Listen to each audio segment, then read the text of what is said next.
And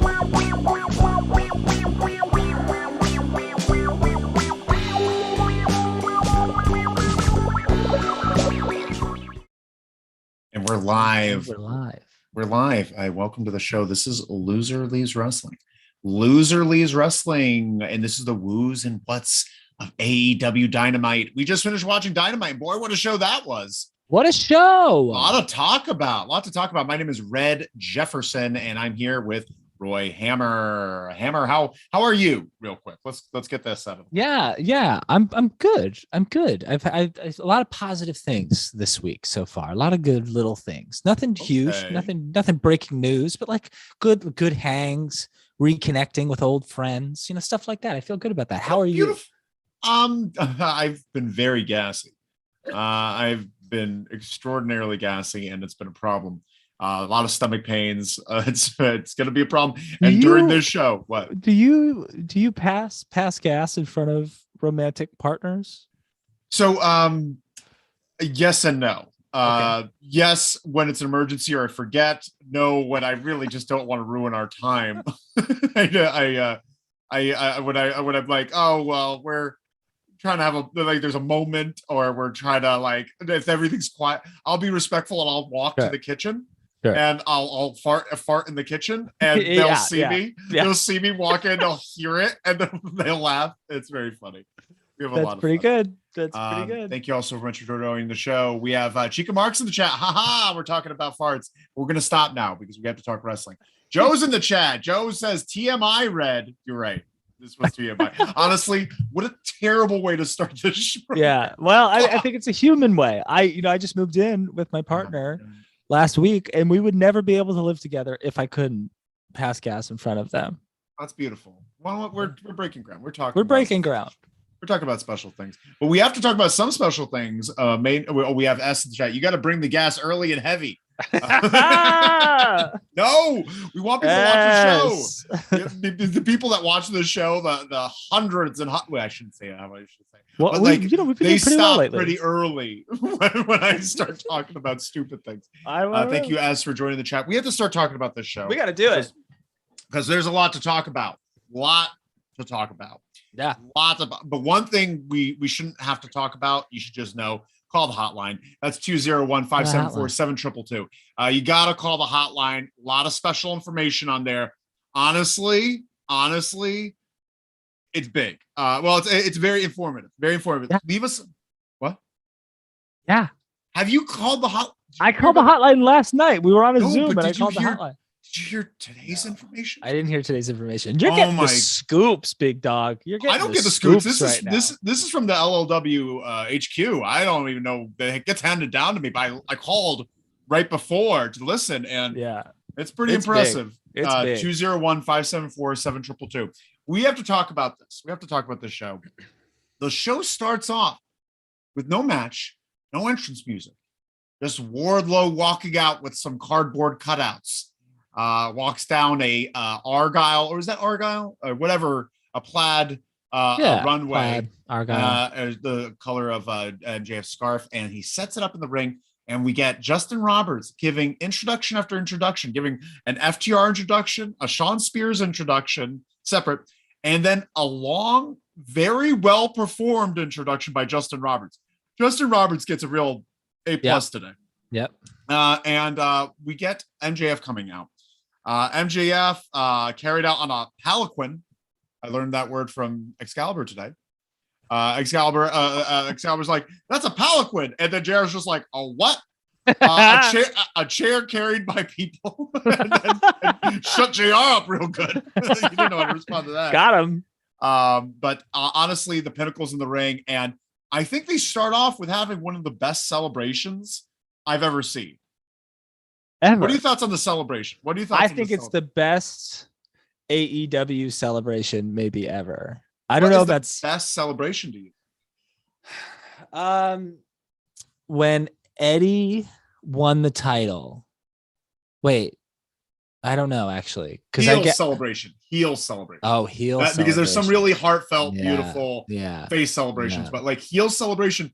This one was funny. Yeah, this one was good. Assholes. This one was good. They hopped around in their hug in the ring, and Tully did it too. Yeah. Yeah. Tully was looking spry tonight. He had a lot, too spry at one part. Yeah. a little too much jump. Him and Jake. Both of them.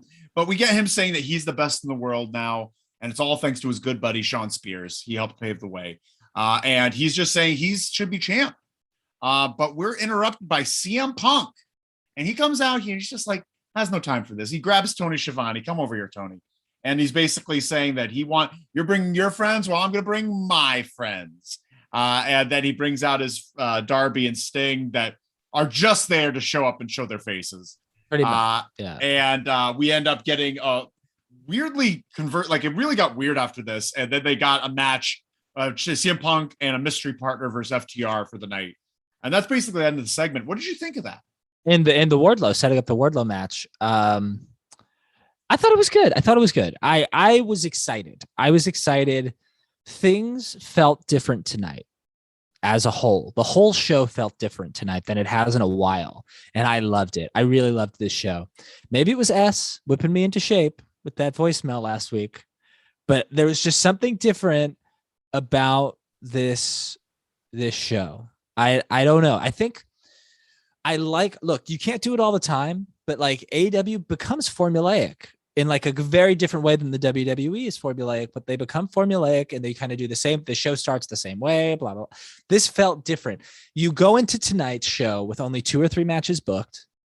So you know that more stuff is going to happen, and that's exciting. So like to suddenly get this tag team match, this Wardlow match, like new things are booked. It felt more unpredictable. I felt a little darker too, like just like from a lighting perspective, like it felt a little like a smoke-filled hall, like a little bit. Sure. And I thought this was a good way to start the show. I think it was a good way to start the show. We have some comments here. Chico Mark says that kiss, OMG, that kiss was pretty. And then S writes afterwards. Oh. Did you see the kiss? Right? I saw the kiss with the two of the one of the ladies there. And then S was, is that an OMG in a good way or a bad way? Chico Marks. Chico Mark says, haha, bad. It was weird and too long. Let me just say before we move on, that kiss was awesome. That was pretty spicy. When he said, is that a good or bad way, OMG? I'm like, I thought everyone was good. That was pretty cool. But I thought that just added to the whole thing. Of course, this piece of shit just makes out with someone right before getting in the ring. Yeah, it's perfect. It was really good. But otherwise, you felt this was a great way to start off the show, and we're on to a good start. Yeah, I felt like it was a good way to start off the show. I wouldn't say this was like, I thought the first half was definitely a home run. I thought it would be interesting to see what Punk was going to say, because he lost, but he was right. What I missed something, and maybe you can help it, because I was with A-Dog, our buddy old A-Dog, Merc Dog, and did he say, because Punk wanted to fight Wardlow, he wanted a rematch with Wardlow. How did it turn into a match with MJF? Honestly, it was. I think it was pretty scattered, and it was very confusing. And he said that at first, and then it just quickly got brushed aside and never talked about again. Yeah. But that was weird. It got very awkward once CM Punk got out there. Honestly, S writes, "You're such a nice young man, Roy." Probably in reference to your comment about being whipped into shape. You didn't whip anyone into shape. Honestly, I have grown more solid in my stances since that voicemail. Honestly, we actually had some other voicemails. We got a lot going on. We have John Buseman giving a voicemail where he talks about Clash of Champions 9 for 3 minutes, and it's delight. It's honestly great. It's a great time. I want to play it all, but I can't. Well, I'll just play the first part. We had Vince McMahon calls. We had Vince McMahon calling us, and he's honest. It's crazy. Vince McMahon, he's in it. Must be in his North New Jersey home because he's calling from a North New Jersey number. Real quick. DKM here, Vince McMahon at Honcho at Cheers, WWE. You got it all wrong, brother. Fake news, like my man Trump likes to say. Shane didn't get fired because he was, trying to take things over and put himself into business. No, that's what I wanted him for. I wanted to make it McMahon Mania. Me versus Shane versus Triple H That's good. Versus Triple H versus. But then, he just gave a growl and he talked over it. But thank you so much, Vince McMahon, for giving us that. We appreciate it. We're getting a lot of interesting comments and a lot of interesting voicemails. I derailed this. I derailed this entire segment. We have some comments here. Chica Mark said, went on so S says it was creepy. Chica Mark said, was so long I almost wondered if it was his in real life lady friend. I don't think he has any in real life lady friends. I think he is honest. Did you hear the thing Justin Roberts said? A master of the mat and a friend of the rats or something. It was very interesting. John Buseman writes, I was just thinking of the kiss and laughing my ass off. It's great. Honestly, the kiss was delightful. Chica Mark says it was perfect, but I also hated it. Buse says grown men jumping up and down with glee is high comedy. Great stuff. And Sean Spears, S says Sean Spears was hilarious. Sean Spears was great this week. I think the wrestling industry as a whole needs to retire the wrestler wearing nothing under a suit jacket because no one can do it better than Sean Spears. I'm so glad it's over. I'm so glad you said that. I thought you were about to talk shit about it. Yeah. And honestly, it's great look. It's the best. I love that no one questions it. Yeah, it's fantastic. We have to move on to something else. Man, this is just unfortunate. We have in the back Tony with Andrade, Sting, and Darby. And Andrade can't get it through his fucking skull that Sting doesn't own Darby. Doesn't own him, and he can't seem to understand it. And he's constantly trying to buy Darby in this weird. But basically, Darby's like, I've got bigger things to worry about, whether you think I'm his employee or not. Yeah, I want weird. the TNT title. And Johnny's like, I'll have the TNT title. And it's I guess they're going to be going after that, which I'm glad that they have a direction. Right. Yeah. That's something with the glass half full, right? Yeah. My big takeaway from this segment is that Diet clearly water. Sting is pretty good at Spanish when he said mano y mano. I actually honestly wrote that down because I knew you would love it. We love when Sting speaks very limited Spanish.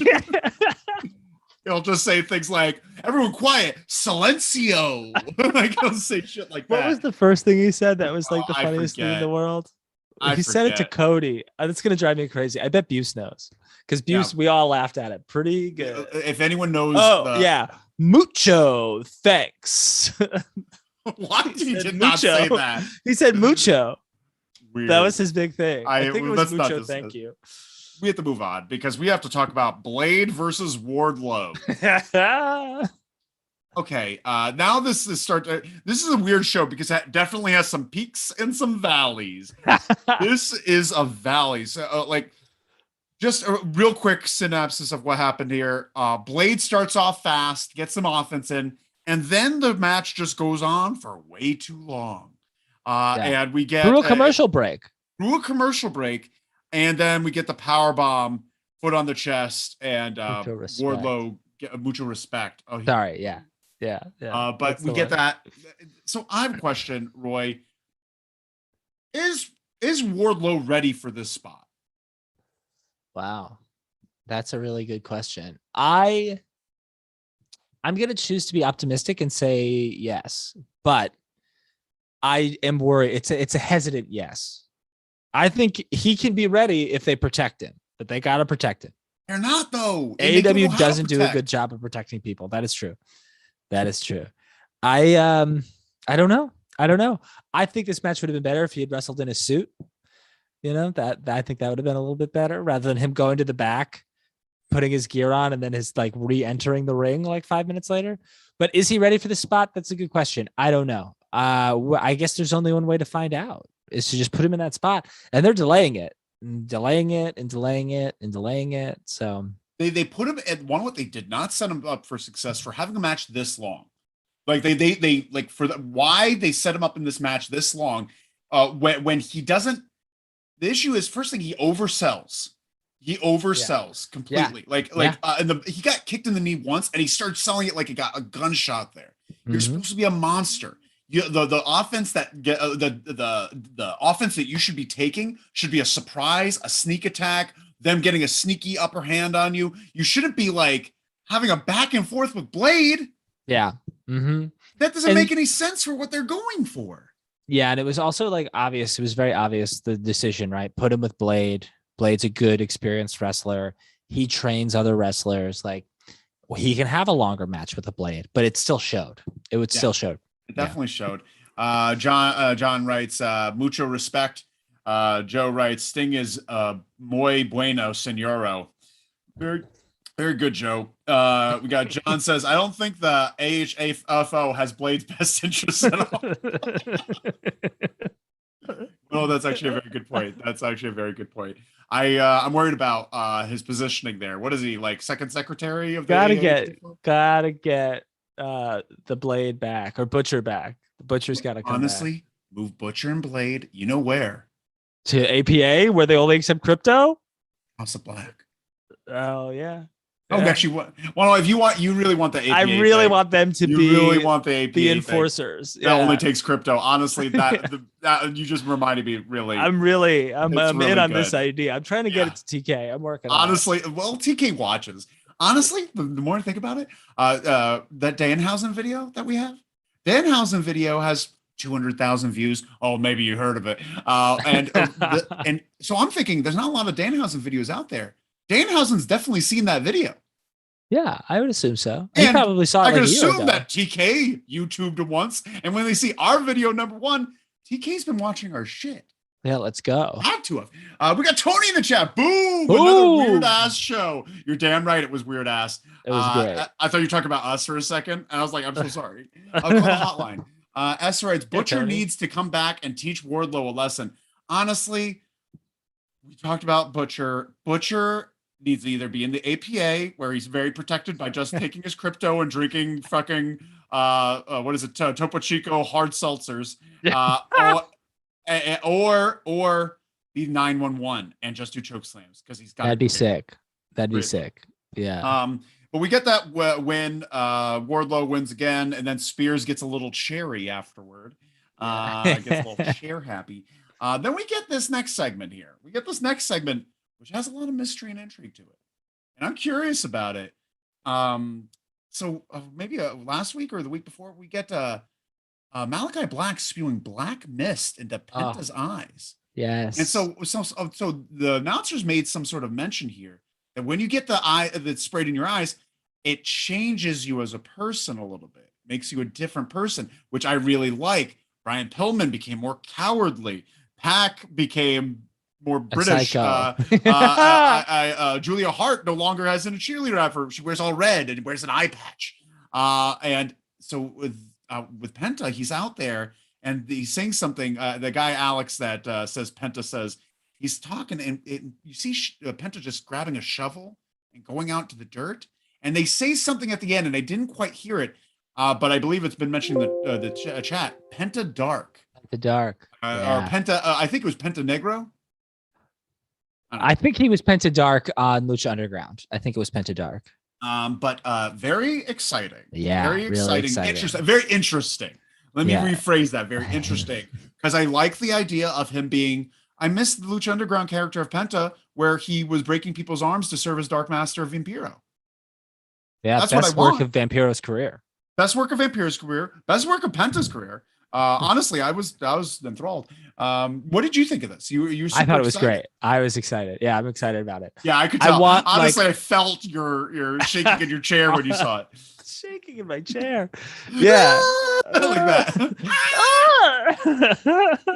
Yeah, no, I want like a less hokey Penta. I want a dark, edgy Penta. The Penta that I met the first time I ever saw him, like spooky dark Penta. When we met him in 2016, he did the zero in our faces, and I was so scared. We're kind of friends with Johnny Mundo. We're friends with Penta. Rey Mysterio. We have a picture with Ray.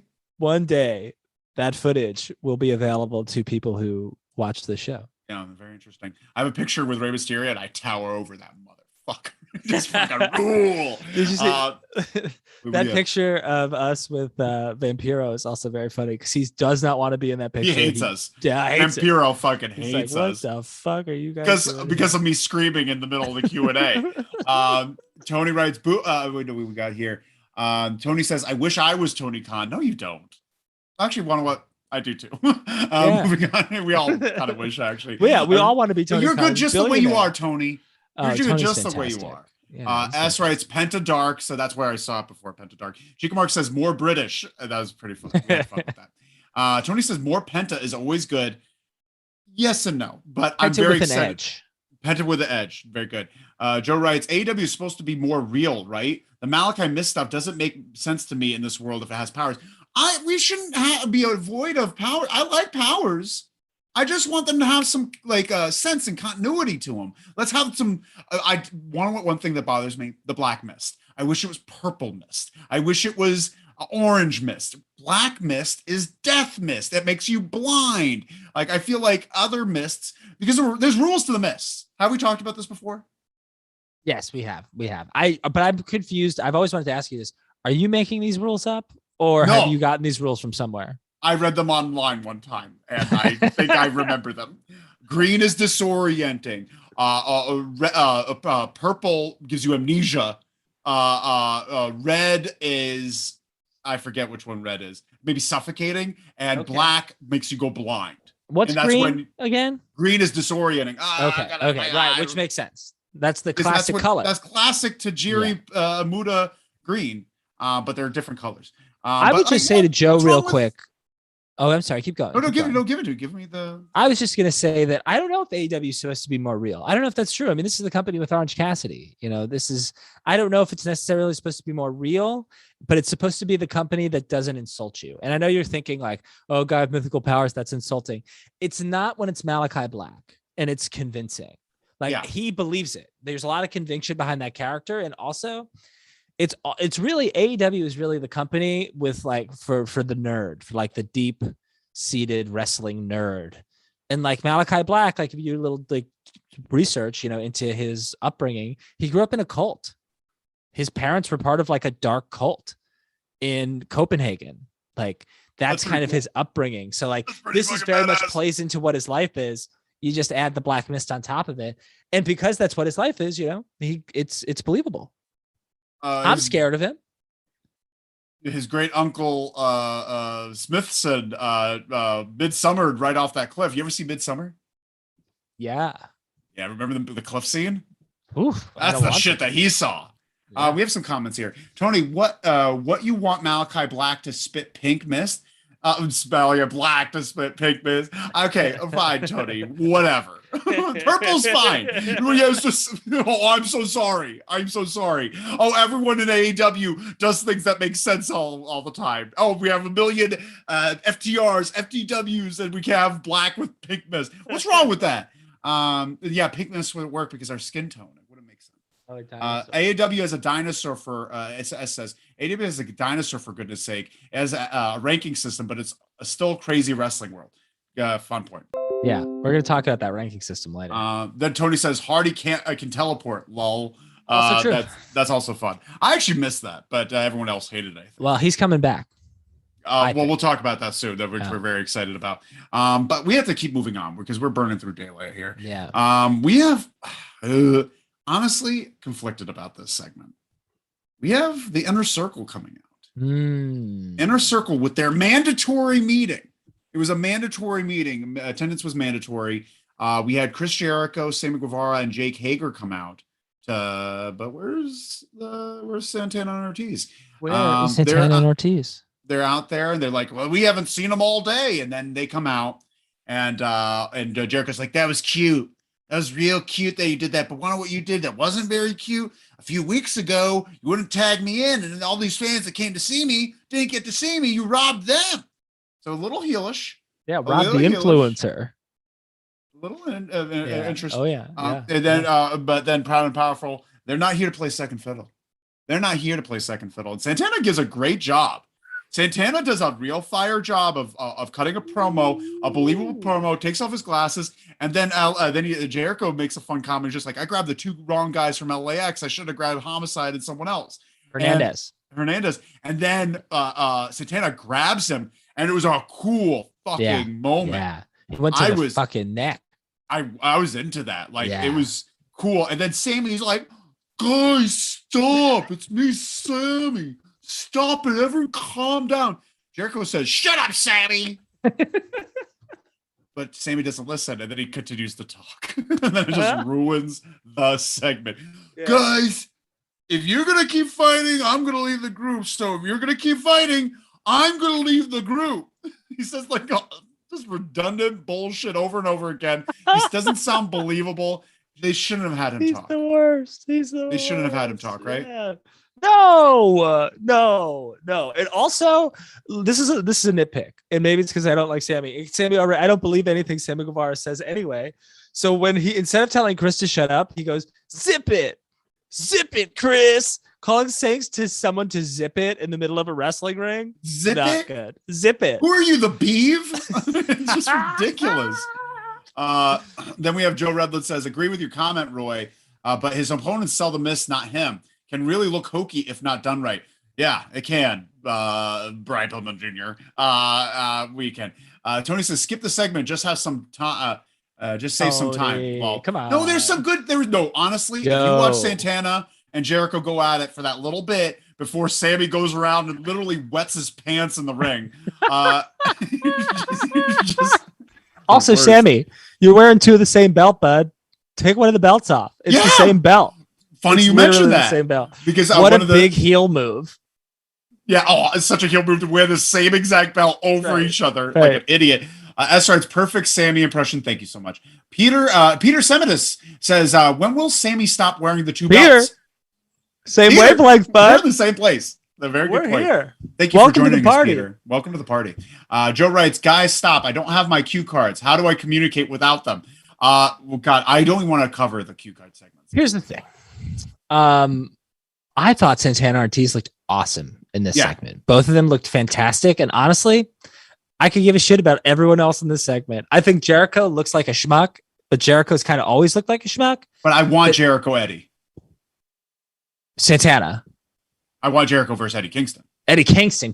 I thought because I was thinking of Guerrero because you said Eddie Guerrero. And then he said the Eddie Guerrero thing, which honestly is down low racist because all he says whenever he talks about LAX or Sammy, all he's like, oh, they remind me of Eddie Guerrero. Like nothing about Sammy Guevara looks like Eddie Guerrero. Not a single he doesn't wrestle like him, doesn't talk like him, doesn't look like him. He's trash. Anyway, I just think even Sammy looked bad in this segment.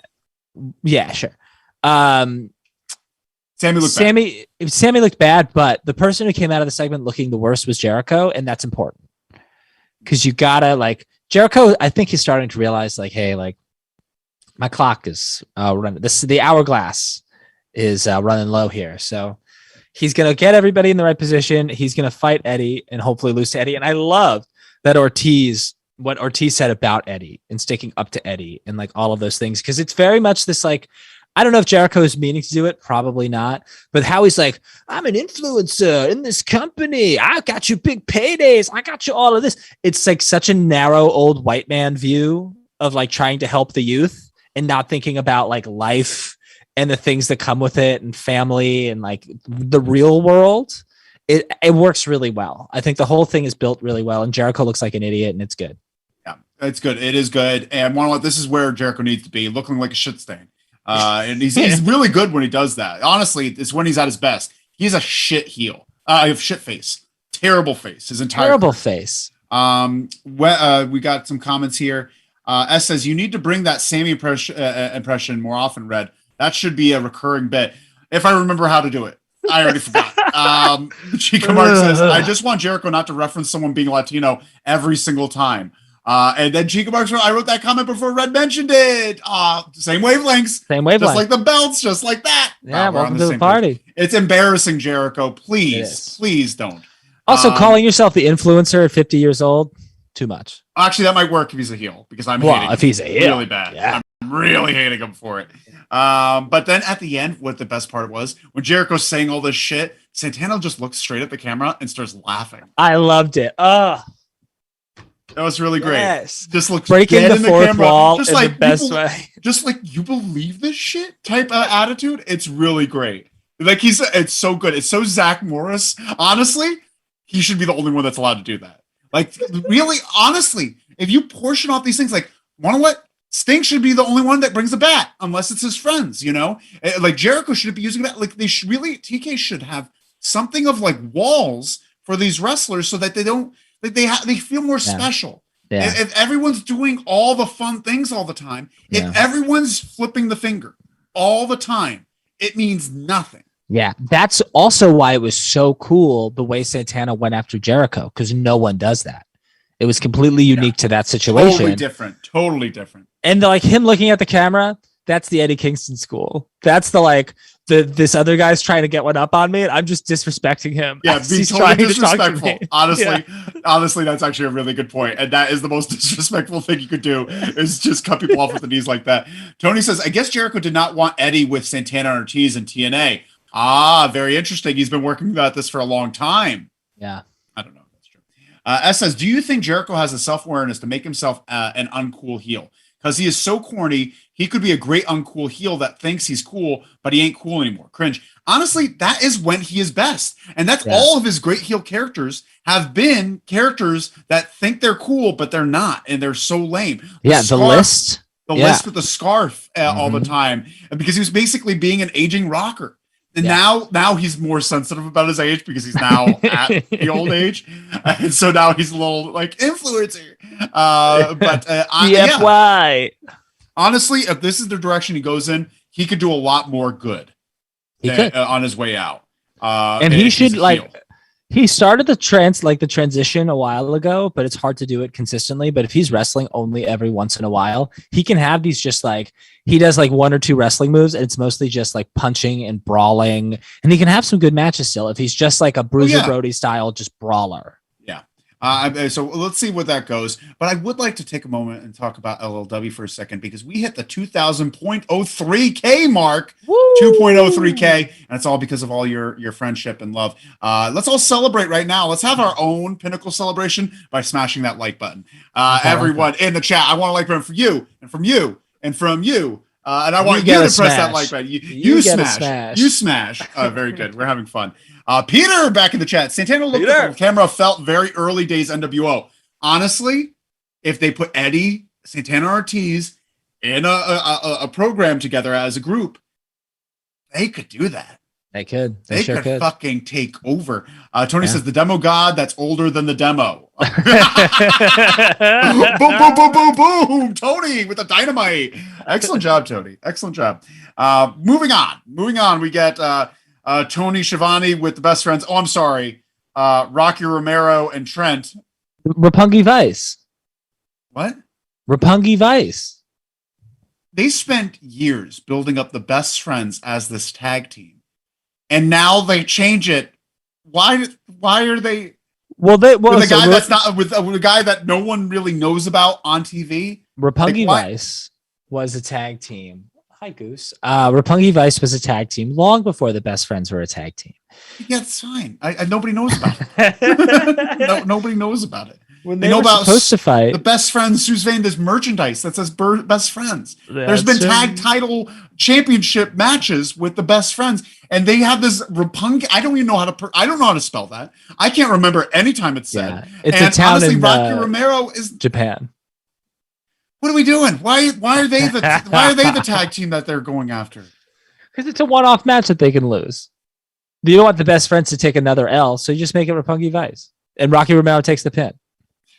Yes. We got Chico says, I like this lame heel stuff, but just want him to drop the slightly racist gimmick. I don't think that's a gimmick, Chico Marks. That's the issue. That's the issue there. And I would love for that to be dropped, honestly. Yeah. But I think he's got to change a lot of his political affiliations as well. S says, I don't think that's a gimmick, Chica. That's the problem. I think we're all in the same place. Wow. Man, wow, what a community we have here. Yeah, what a community. We're all in the same wavelength all the time. We're on fire tonight. We're just really, like Dynamite was. There were parts that were on fire. Please turn them off. Chica Mark says, you're right, S. Bless us. We're all right. Moving on. We have to get to this next part here because it was a special moment. Special moment. Wait, hold on a second. Time out. What did I do?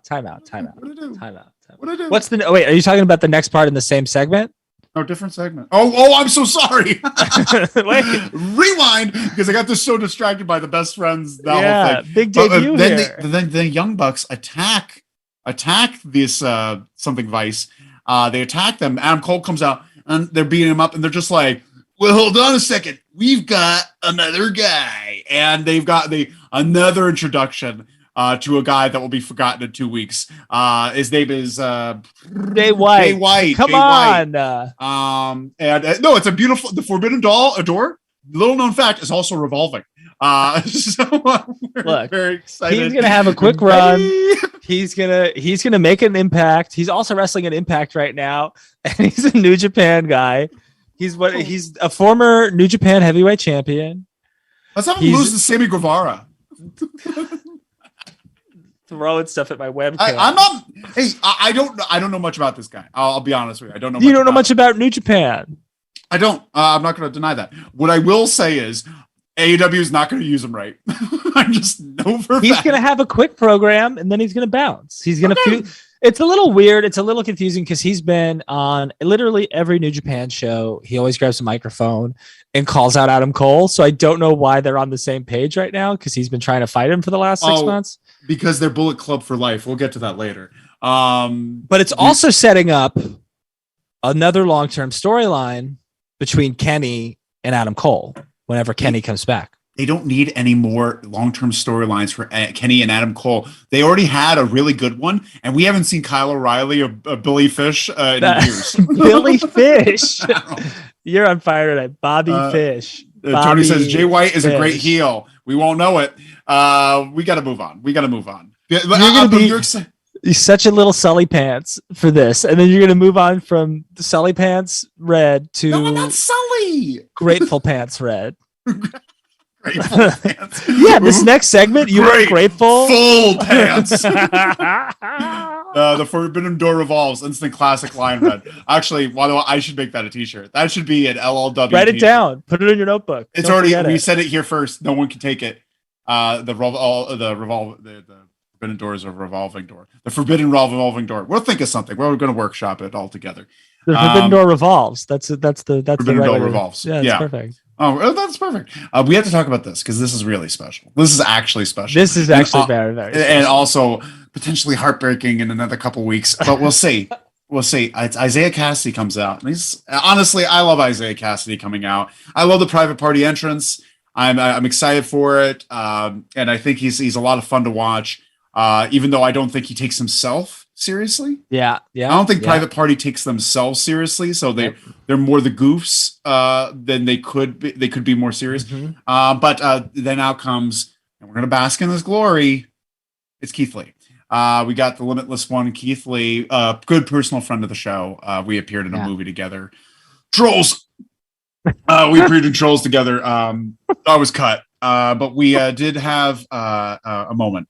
But Keith Lee comes out.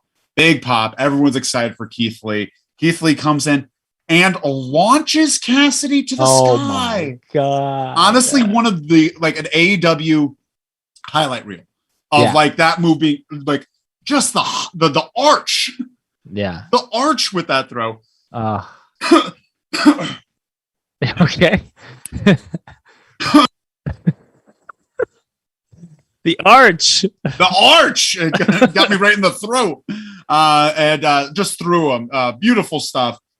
Then as he's beating down, he's giving kind of his greatest hits of moves. Matt Hardy leaves in the middle of the match. Matt Hardy leaves, very similar to a house show match that happened a few weeks ago with Jeff Hardy leaving in the middle of the match. You catch my drift? You smell what my glasses are cooking. So it's very interesting. I think there's something there. We'll talk about it in a sec. But we get John Busman says, hi guys. We have to keep talking. That throw was amazing. Chica Marks writes that throw was amazing. But yeah. And then we get the boost power slam. I call it the boost power slam because I think the boost power slam is a fun name for it. But I don't know the word for it. But he has him on the fireman carrot. Yeah. What does he call that move? I actually don't know what he calls it. I know the spirit bomb, but that wasn't the spirit bomb. Yeah, but either way, we get that as a win. And then Keith Lee goes outside the ring. Private Party's trying to battle him. He catches both of them as they dive out. Great stuff. What do we think first off on Keith Lee's debut? There's nothing he could have done that wouldn't have made me really happy. Just seeing him there made me really happy. And that between him just appearing and that first toss to start the match, That's all. He's absolutely. I think he feels maybe just like a little bit rusty, just because he hasn't wrestled in so long, and like even when he was on the main roster, he wasn't really like wrestling. So I'm excited to see as he like gets into a rhythm and gets warmed up. I'm excited. I love it, and I hope he I hope he wins that ladder match that he just qualified for at the pay-per-view. He should. I would love it. And then he should beat someone for the TNT title. He should be TNT champion, and he should have a run. Mm-hmm. And then Miro should come back, and that should be his first feud is Miro. Keith Lee versus Miro sounds really great. Honestly, that's a really great idea. But very interesting there. But now let's talk about Matt Hardy. Matt Hardy leaving. Is this the start of a broken, him going back to broken? I don't know about broken. That's an interesting point. But like the thing is, he's doing heel shit. Like when Isiah Cassidy, this is like a Twitter thing, right? But like he posted that he was going to fight, this mystery opponent on Twitter. And then he also said like, where you been, Matt? I've been calling you all weekend. You haven't been answering my calls. Where you been? So like, you can tell that Matt is really starting to kind of distance himself from Private Party. And, the Butcher and the Blade are just kind of like, I think they go by the wayside. They talked about it on commentary a little bit, but Matt Hardy's being a little erratic. He sells off half of his business to Andrade. He's being distanced with them. He just walks off in the middle of the match. Someone should have him drug tested and sent to rehab. They didn't say that. No, I think, but that's part of the thing. Like just exactly what happened with Jeff. Yes. Right. I'm just sort of throwing illusions. I don't think there's anything wrong with that. Or Jeff. No, I think Matt's great, but I would be. I thought the announcer said that, and I was like, "Woo, heavy." I just think that them going broken is the best way to bring them back. Because honestly, they've had the Hardy Boys, and I don't know if they can use the Hardy Boys gimmick. I don't think they could sell merchandise that says Hardy Boys. They have to be able. But Matt owns Broken Matt. Matt owns the Broken Universe. Brother Nero is theirs. All that's theirs. And honestly, I want to see that much more than I want to see Team Extreme. Yeah, I agree with you. I agree with you completely. I don't know. Yeah, I agree with you. I agree. I would just think that they could sell Hardy Boys merch, but with an S rather than a Z. Because I think WWE trademarked the Z, and their last name's Hardy, so they can't trademark their last name. When we're big and famous, you are not in charge of marketing because you're going to get us sued. You're going to get us sued. Yeah, that's true. Chica Mark starts first sneezes, now coughing. That was me. Sorry. Joe says, love Keith Lee and AEW, but what did this have to do with the revolving door? He no longer works for WWE, so why is it taboo? Jay White.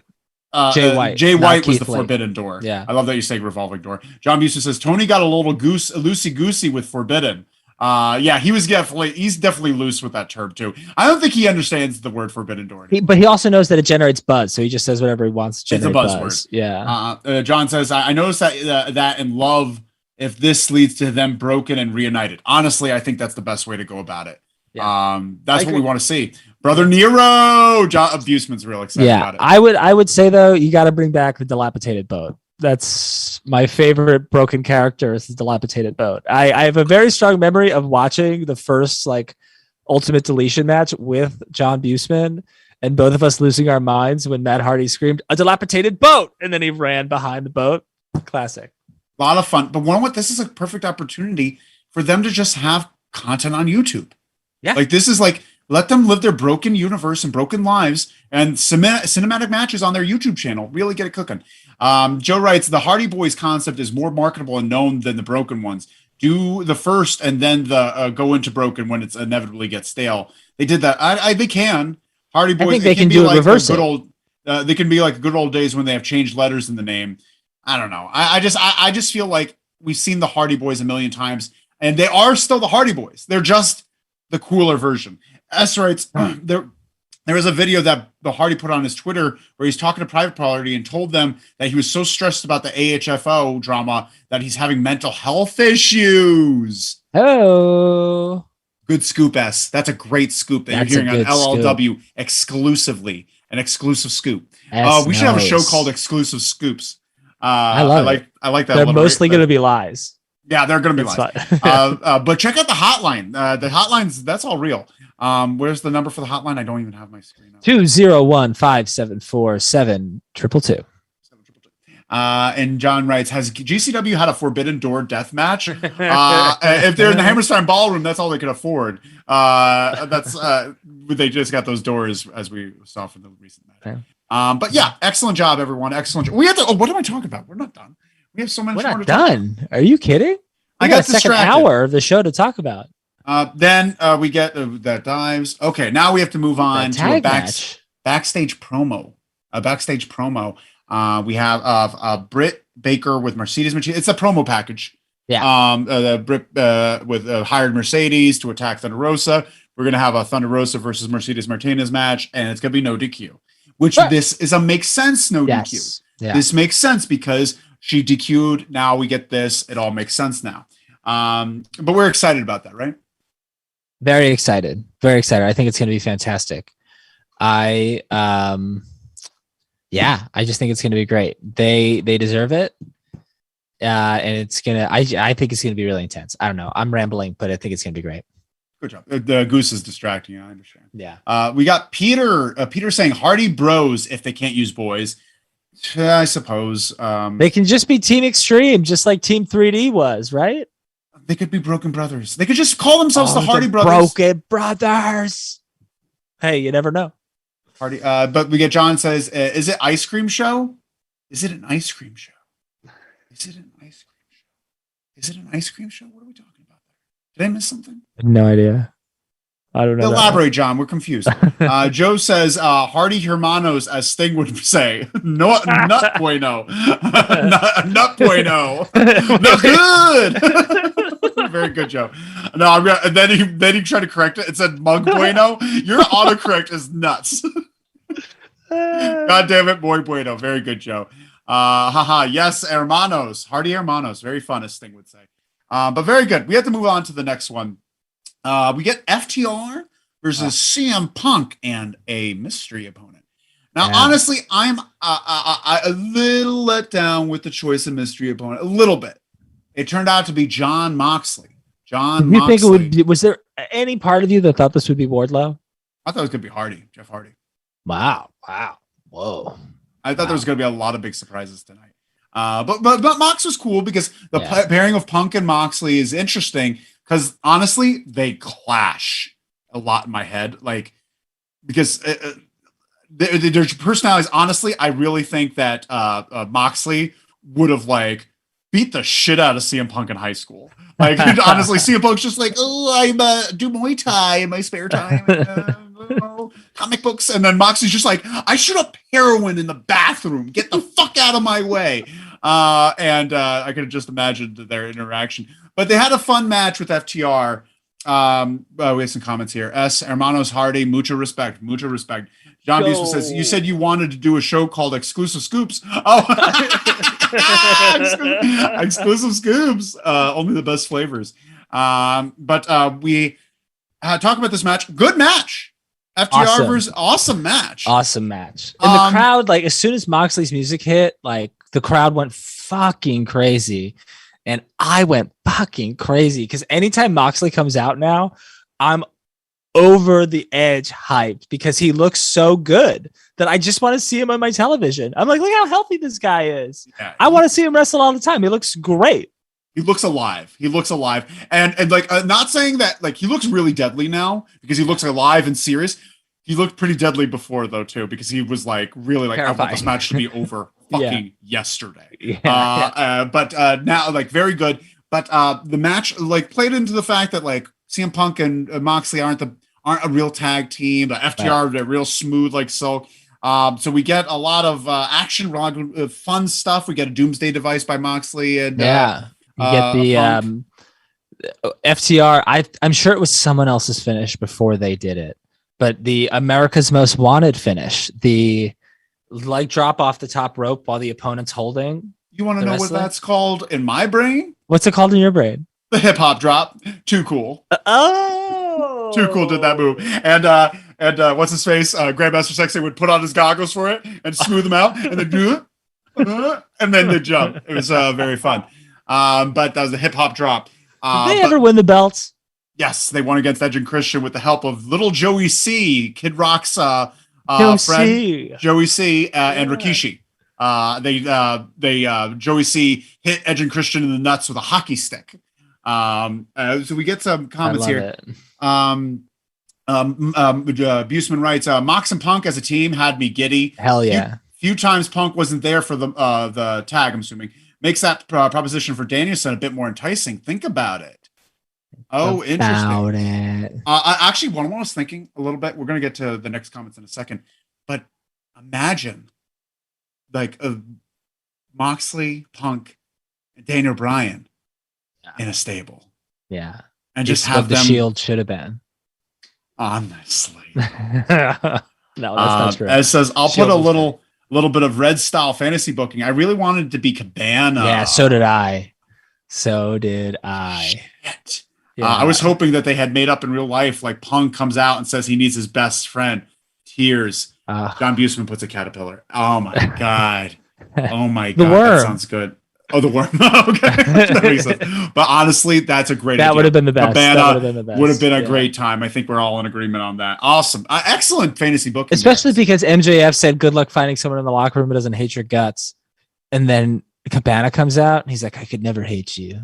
No, they could. The one, maybe it's they like kind of like agree, like almost like they come out and they're just like, they nod, they don't shake hands, they just kind of nod, they go out of the ring, do their business, and then afterward they do all this stuff, maybe miss a few moves here, but then they start coming gelling together and they look at each other, they shake hands, and then they hug. They pat away, they go for the hug. Yeah. And that would be a moment. That would be they were moment. Former Ring of Honor tag team champions.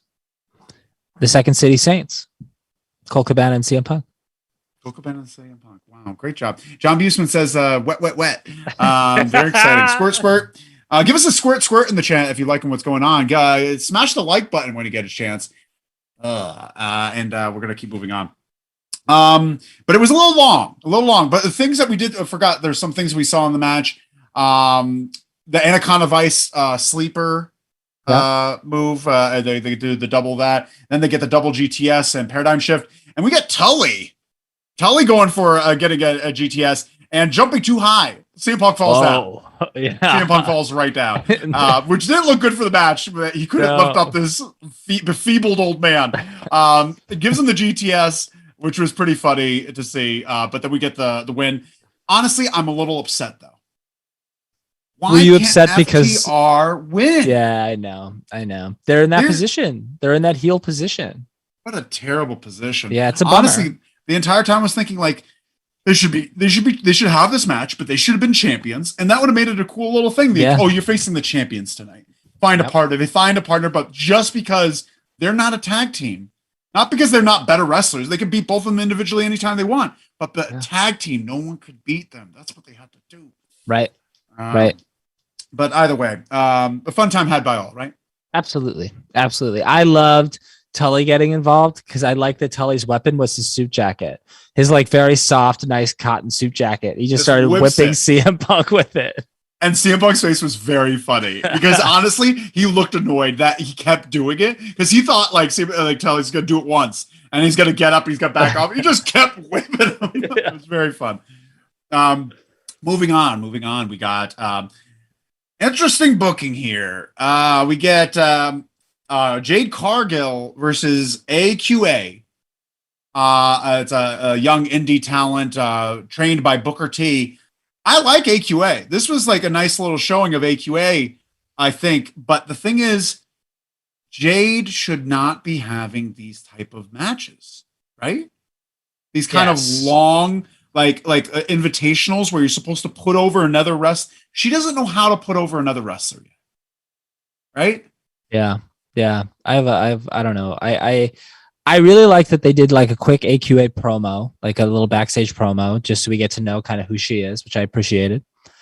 And this match, should have been like a minute and a half. You know, I think A.Q.A. looked good until she hit that, like, was it shooting star press that she hit off the top rope? Yeah. She hits the shooting star press and then she just kind of falls apart after that. Like she starts to stumble. She kind of loses it a little bit. Like they really kind of lost their way towards the end there. Yeah. Though honestly, I think someone forgot something. Yeah. Honestly, I think there was definitely some miscommunication because I think maybe Jade got up too fast. Yeah. Or something like that. Did you mute yourself? Yeah, I did. Wow, that's pretty good. Yeah, As I'm you were getting- sneezing, you muted yourself. I was pretty good there. Thank you so much. It got really sloppy towards the end. And honestly, I want to blame Jade because Jade, she's in a position that she should not. I don't think she should be champion. I like her as champion if they booked her well enough to be champion. Yeah. But if you're going to have someone do invitationals with new young talent that you want to get over potentially, because that was this was about. It's like, oh, Jade's going to be dominant, but she's going to put over A.Q.A. She doesn't know how to do that yet. Yep. And A.Q.A. I like a lot. Reminds me of Jeff Hardy. A.Q.A. the way she moves, like she's very athletic. Attacks the mat with those bumps. Great bumping. Great bumping. Have you heard the rumor about Jade Cargill? No way. That she has a special trainer that she's been working with? Oh, have you heard about this? Bryan Danielson. Bryan Danielson's like taken Jade Cargill under his wing, and he's going to be training her. Tony Khan asked, like, "Hey, can you step up here and take Jade and make it happen?" That's great. Yeah. So honestly, hopefully, let's hope for the best. I like that. Yeah. Wow, that's sweet. Well, excellent work. Excellent deductive Thank you. skills. I heard a rumor. Good rumor. Interesting source. Chica Mark says, I imagine someone listening to only the audio being like, wet, wet, wet. Oh, when I was talking about the wet, wet. John Buston says they dub sound effects on the podcast version. Yeah. Squirt, squirt, squirt. That's the wet noise. Into that ASMR shit. That's the most disgusting thing I've ever heard. Joe Redlet says Ric Flair's ultimate opponent was his jacket. Woo! No, that's Ruby Soho's. Ruby Soho's ultimate could not escape its clutches. John writes, way too long for a Jade match with someone who's never been on TV before. Jade only looks good when she's getting offense in. Yeah. We got the blueprint, the Goldberg blueprint. They're doing the winning streak. They've got the belt going. Like, just keep it the Goldberg blueprint. She needs to keep beating jobbers and not making them look good. Same with Wardlow. Yeah. That was a rough blade match. But we get her with the win with the Glam Slam. I still don't know what that Glam Slam's called. I keep forgetting to listen when they say the move. But if anyone knows what the Glam Slam is called. Oh, that's going to drive me crazy. What's it called? John Busey said, you mute the sneeze, but give us this. I'm so sorry. That's a good point. What's the name of Jade's finish? That's going to You guys are all into that sneeze. I'll sneeze for you guys next time. Don't worry. Moving on, we get Young Bucks and Adam Cole in the back talking about Jay White, the Bullet Club, and nothing really gets said or done. Where's Kyle O'Reilly and Bobby Fish? Dude, where's Kyle O'Reilly and Bobby Fish? Someone has to have COVID. Like, I don't understand why they haven't been on TV. I am worried for Keith Lee. Jay White. I'm worried about everyone coming in because if they don't have where's Danhausen? Yeah, wasn't even on TV tonight. They had an interesting way of bringing him in, rushed, but interesting. If they had a plan for it, no plan the next week, 0 plan next week, gone by the 3rd week. Hold on. What was the point of putting him in that match? What was the point of putting him in that moment if you're not going to do anything with it after? Yeah. Jaded. Thank you. That's the name of the finish. Jaded. Just mute yourself again. No, I was there. Okay. I farted. Right. Jaded. Interesting. But like, I'm just very upset with the whole Danhausen situation. Yeah. And all the situation. Like I said, like if you don't come in with a perfect beginning or like a plan for yourself, they don't do anything with it. John Pugh's been coming in hot in the chat. Kyle just had a kid. That makes so much sense. All right. That's so good. That honestly, I'm grateful that John just told me that because I didn't understand what was going on, where they had gone. This makes sense. They're probably like, "Hey, Bobby, you could stay at home too." Because Bobby and him share a car. That's so you couldn't get around. No, I just don't think Bobby is. Get there. Bobby's the additional piece here. They take the same carpool there, so they can't go. Bobby's actually delivered the child. He is their nanny. It's crazy how when you get paternity leave, also the person you're tag teaming with is forced to take paternity leave as well. They do that in the WWE all the time. Very interesting. Yeah, it's true. But either way, I don't know. Fine. You twisted my arm. We'll just see. We're all just going to be worried. See. Joe writes, Ruby's nemesis is her theme song, far more than she will ever be. Whoa, come on. That's true, though. It's 100% true. Chica Mark says, Dan hasn't posted to watch Dynamite today, so I thought this was implied we'd see him. Sad face. Mose X found you all because of Dan hasn't spot. Bless you, Mose X. Bless you. Thank you so much. Mose. Welcome to the squad. Welcome to the LLW universe. We're trying to think of a better name for it. We haven't found one yet. We can't really use universe. It's ours. We'll take it back. We'll take it back. Then we get something very exciting.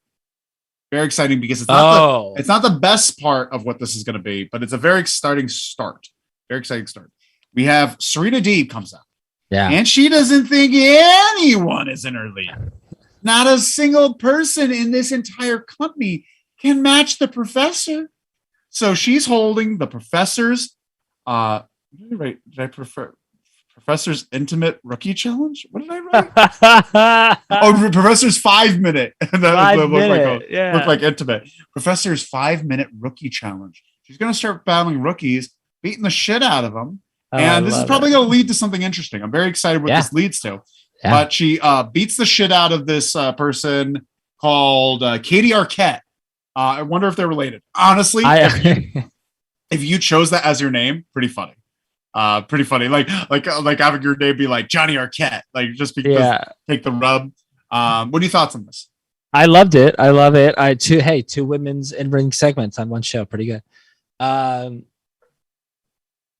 love this for a lot of reasons. I loved it because this is a good example, right? 5 minutes.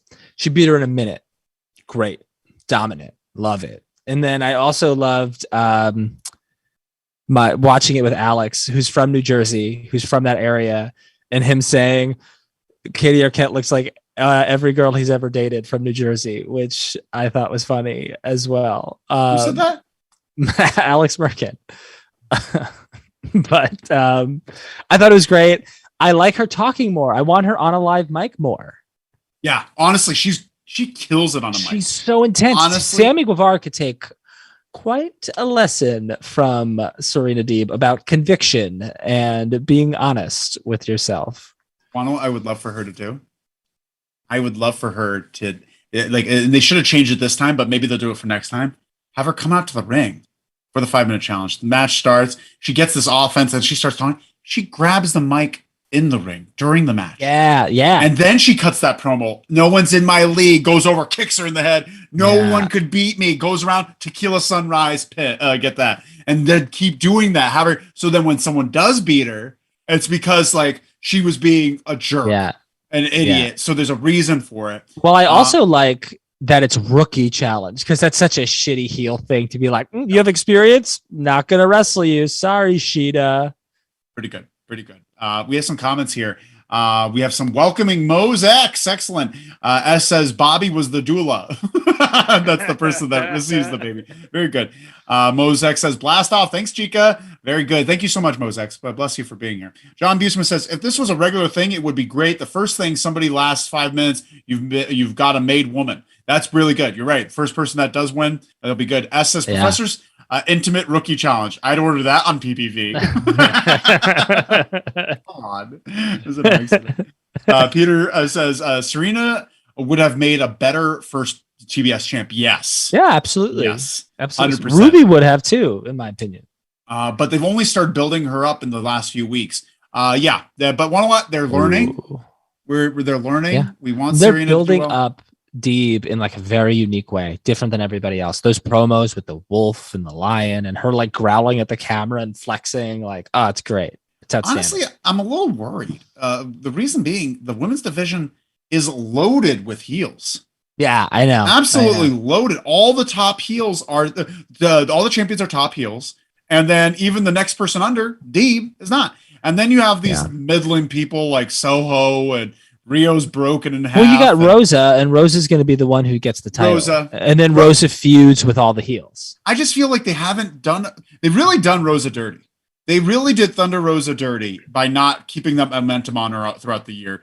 They just kind of forgot about her. And now she's in this rebuilding phase, and which is fine, but it's just like, man, was she hot fire last year.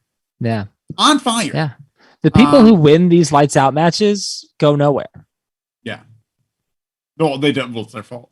Would be better. We have, but they've only, Mozak says, was this another almost PPV level episode? I didn't know if the tag match was going to overshadow main event. One of the matches, some of the matches were really great. I could say like, it was exciting to see Keith Lee, and then the two main matches, the tag team and the main event, pretty good. I wouldn't call it like a pay-per-view level show. Would you, Roy? But I would say it was a more exciting show than a lot of the shows that have happened so far this year. Definitely more exciting. Just felt, unpredictable. Chica Marks thinks that she's David Arquette's niece. Very interesting. Where's your receipts? Show us the receipts. We need proof.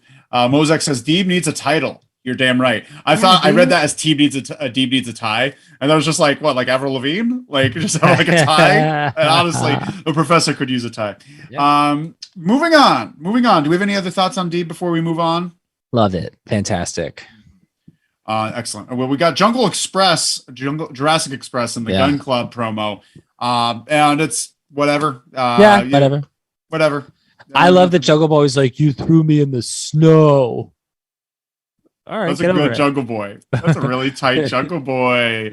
It was pretty. It just honestly, I don't know what like FTR should be having that title. Moving on, we get the main event of the evening, the last match of the night, and it's a Texas death match. Sort of. But thank God.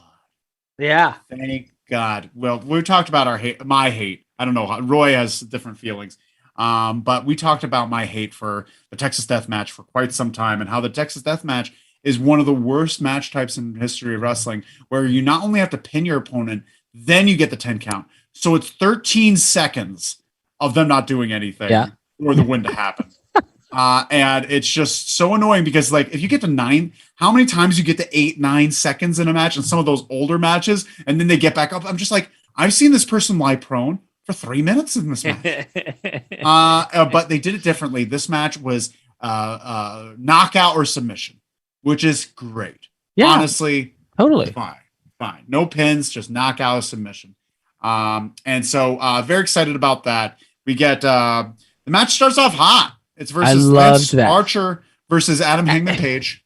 Yeah, after this like hectic show with a lot of excitement, start hot. Just like get right into it, and they did it. And I was drawn in immediately because of it. Yeah, very exciting. We'll start off in the back. Page is getting most of the offense in the beginning.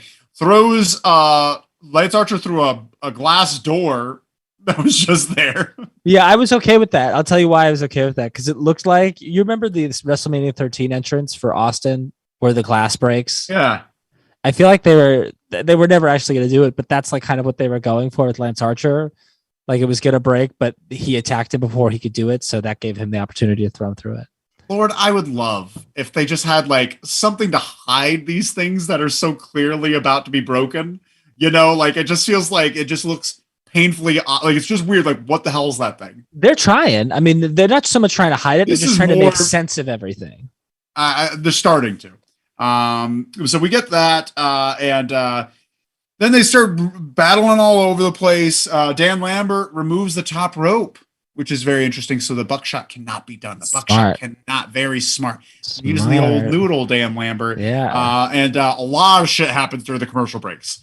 A lot of stuff. I know. Jesus Christ. I come back and like there's several tables lined around the ring. Yeah. And Hangman is gushing blood. We didn't get to see most of that. And I refuse to watch during the commercials. I went to set the Zoom up. So I came back and just Hangman was bleeding and everything was fucked up. A lot of stuff. And then Jake wants in on the action. Jake gives a short arm clothesline. He's about to go for the DDT. Was he just going into business for himself? Yo, Jake was feeling real feisty tonight. He was wearing his fighting shirt. Yeah, his that 70s show fighting shirt. He wanted to give the DDT, but Lance Archer's like, no, don't do it. But that gets a big heat. That was big heat with the crowd. I also like that he turned around, like Jake turned around and walked away and didn't see Hangman hit the DDT on Lance Archer. Oh, that would be funny. Actually, honestly, that would be good. But yeah, so there was that going around a bit. We got choke slams through some trash cans. We get a barbed wire chair, and the announce team, the barbed wire chair, Barbed wire chair. They love saying it. They all said it. Each person said barbed wire chair in their own unique special way. We get some power slam onto the stairs. Oh no, that was his finish. He hit the finish. The all must die. All things die. Something like that. Yeah. And onto the stairs. The very circle of life. Looking. Oh my God! I thought Hangman broke his arm. Honestly. And they were playing with those tables on the outside for a while, but then we finally get it. Hangman gives some clotheslines with the barbed wire wrapped around him, and then the ref's bending over. He flips over the ref to give a buckshot right through those tables. Unbelievable. And that guy cannot get up and meet the 10 count. We have your winner, Adam Hangman Page. Honestly, pretty damn good. Awesome.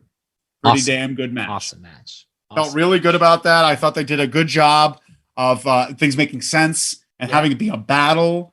And it felt that way. Nothing felt like they were setting things up a little bit here and there, but nothing too extraordinary. Like it felt good. Having Lambert there to take down the belt, things were necessary. Jake even doing that and getting some heat on Lance Archer. Yeah, I didn't think was the worst idea. Even though Lambert hated Lance Archer for it. You could see Lambert pointing like, "Come on!" Like he wanted him to give the DDT so badly. Yeah, it'd be cool to see it, but he couldn't do it. No. I think he cannot do. He can't go down. No, he's going down. He ain't getting up. He'll go down. yeah. But we got some comments here. John writes, I looked up first death match, and it supposedly went 3 hours. This match was great. I love that Lambert took off the rope. Yes. Hell yeah. Yeah. Great move. Very smart. Mosex writes, is blood becoming the new way to get to the next level? It's not like I'm a prude, but Hangman is juicing almost every match since the title. That's a great point. Yeah. That's a great point. It's not almost every match. It is literally every match. He has gushed in both Danielson matches and this match. Give it up. Honestly, great point, Mose. And we talked about it here on the show. Let's ease up on some of this stuff, not to be prudish, but to be just sensible. Let's have things have more of an impact. Have more of an impact. Yeah, it's more significant. Yeah. John Buston says, send Hook every time. Every time, all day. All for it. John Buston says he cut him up with the hook on the turnbuckle. Oh, we must have missed that in the commercial break. Mose says, love the ring manipulation. Love that word too. Great term. Yeah. And you don't see it. It's created a new environment. Yes, it felt very fresh. Cheek Mark says, thanks, John. What did he say? Thanks, John. For the fork? Oh, the fork. But yeah, the fork. He did some Abdullah the Butchering with the fork. Very fun. Then he licked the fork very sensually. John Buston said it feels appropriate for a cowboy, Mose. He could do it with a few matches without blood next, though. Yeah, I think his next shot, which will probably be Adam Cole, should be a bloodless match. It should just be a wrestling match. Yeah, I think that, honestly, I think it should have been the first couple. I think the ones with Brian should have been bloodless. Like, they didn't need it. The second one, I was okay with. Because you built to it. If there wasn't blood in the first one, you built to it. There was blood in both. Yeah, I know. Yeah. But wow. What fun. Well, we got, Adam Cole does come out at the end. If you want to just address that. Did I miss that? Yeah. What do you do? So Adam Cole comes out after Hangman wins, takes the title from the referee, kind of looks at it, and then throws it over Hangman's shoulder and does the old slap of the title, and then walks out. Because when you're Bullet Club for life. So he's not going to disrespect Hangman. He's going to look him straight in the eye and say, I'm coming for your title.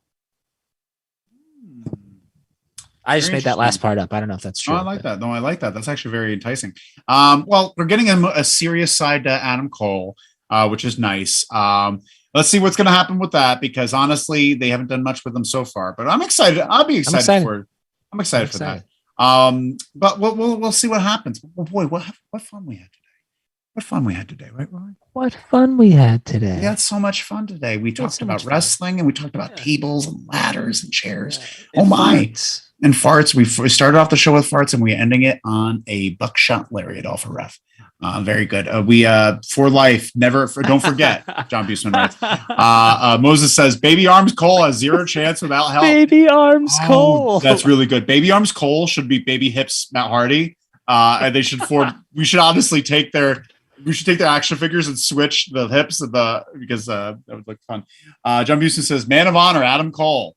S says, I want color every match. More blood. S, get out of here. I kind of agree with us a little bit though. What that? You just want to agree with us because he talked down to us. No, he broke us. I love the juice. I do love I love the juice. Every match. Every main event should have juice. No, not undercard matches though.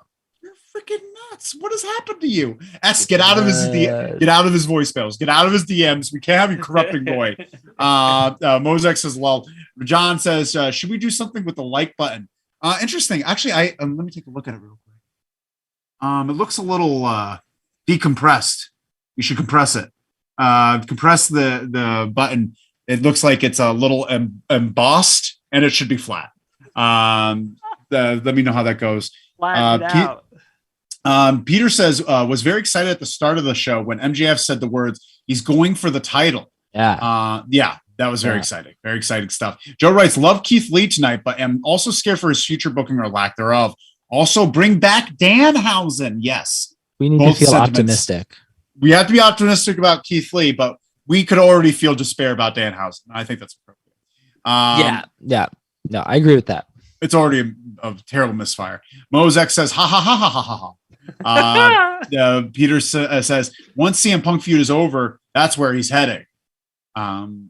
I hope so. He's the one who should take the title off of Hangman. Oh, he sure. Take the title off of Hangman at All Out.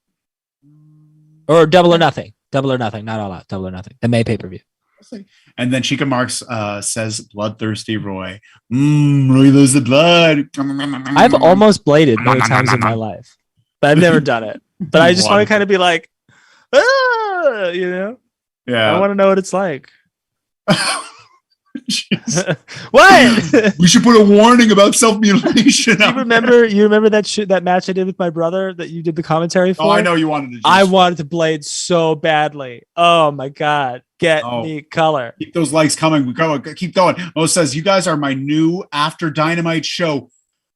Period." Mose X. Bless Love you. to hear it. You're a wonderful man. Keep smashing that like also button. We're here on Saturdays too, so come hang out with us on Saturday. Yeah, we're here Saturdays. We're with the weekly wrestle. The weekly wrestle. It's just general wrestling show. We talk about wrestling. We talk about classic wrestling. We talk about the news. We talk about wrestling adjacent stuff. And there's rumors that we're gonna have a Monday show soon. There's rumors that we're getting picked up for a third hour. We're going head to head for a third hour. Shots are going to be fired. We might be going head to head. We might be going head to head with Raw. Oh, nobody watches that third hour anyway. No one watches the third hour. We're meant for it, but we have to see if the higher brass would let us. Yeah, we got to talk to headquarters. We have to talk to headquarters about this. Joe says MJF is the future. Book it now before WWE ruins him. If they get him. Mo says Blade during the show. You got it, Mose. Oh Jesus, we had to get off here before. If 100 people are watching this show at some point, before we get flagged, I'm cutting. We're gonna get flagged. The spiders will take us off. Twist and flick. You're gonna. We need to have a warning. There's YouTube videos, so much. baby. Thank you so much, everyone, for joining us. Welcome to the pizza party. That's right, Chica Marks. I'm freaking in. Blade during the show. Welcome to the pizza party, everyone. Everyone's in. No doghouse for anyone. Everyone's getting a slice of pizza. We have to get off the show. Jesus Christmas. We're running. We're running. Like our pocketbooks are just emptying out. Thank you all so much for joining us. This has been great. Loser Lee's Wrestling on Instagram and Loser Lee's Pod on Twitter.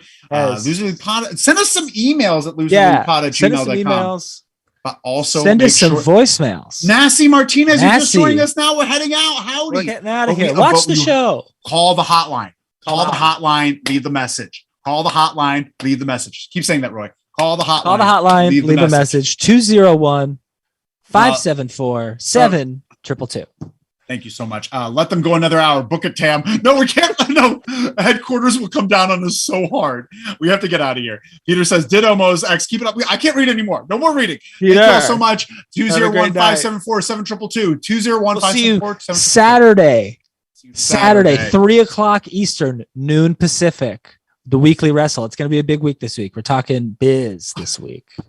Bye. Thank you so much. Bye. Cut it. Get us out of here. We have to get out. Sometimes we have sandwiches. Olay.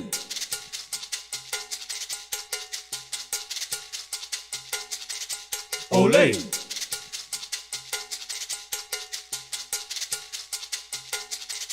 Olay.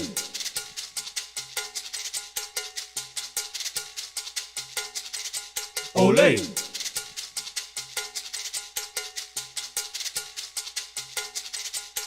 Olay.